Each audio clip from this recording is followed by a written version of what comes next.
Oxygen saturation is the measurement of the amount of oxygen that is being carried in your blood. It's important that respiratory patients understand how their oxygen saturation rates relate to their feelings of breathlessness and overall respiratory health.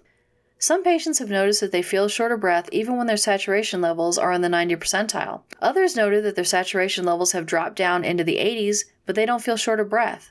Saturation levels and breathlessness aren't always related. Oxygen is carried throughout your body to every cell and organ via a red protein in your blood called hemoglobin. Oxygen saturation is the measurement of how much oxygen saturates this protein. We measure oxygen saturation with a device called a pulse oximeter. A pulse ox is inexpensive, painless, and easy to use.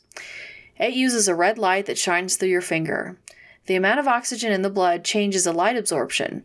By measuring this absorption, the oximeter can determine how much oxygen is in your blood. In order to get an accurate reading, take your reading in normal room light.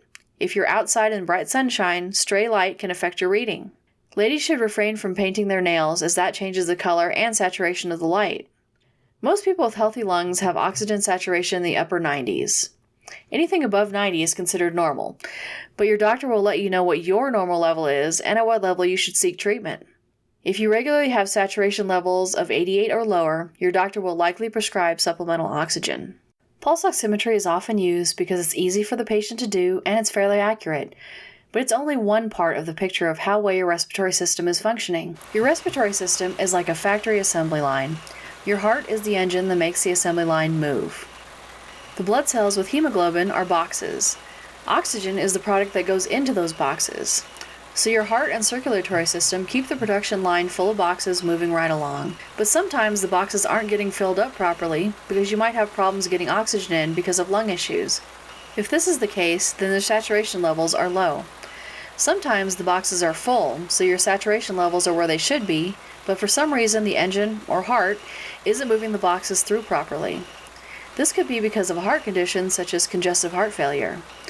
Sometimes there is plenty of product or oxygen, but not enough boxes, and this means that you're anemic. Anemia means that you're low on red blood cells.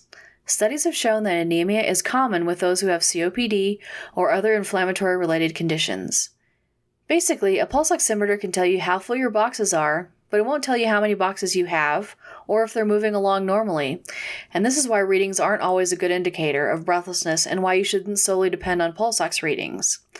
If you're feeling any symptoms of hypoxia or low oxygen levels, such as confusion, changes in heart rate, coughing, sweating, wheezing, shortness of breath, or a blue tint to your lips or fingertips, you should seek immediate medical attention.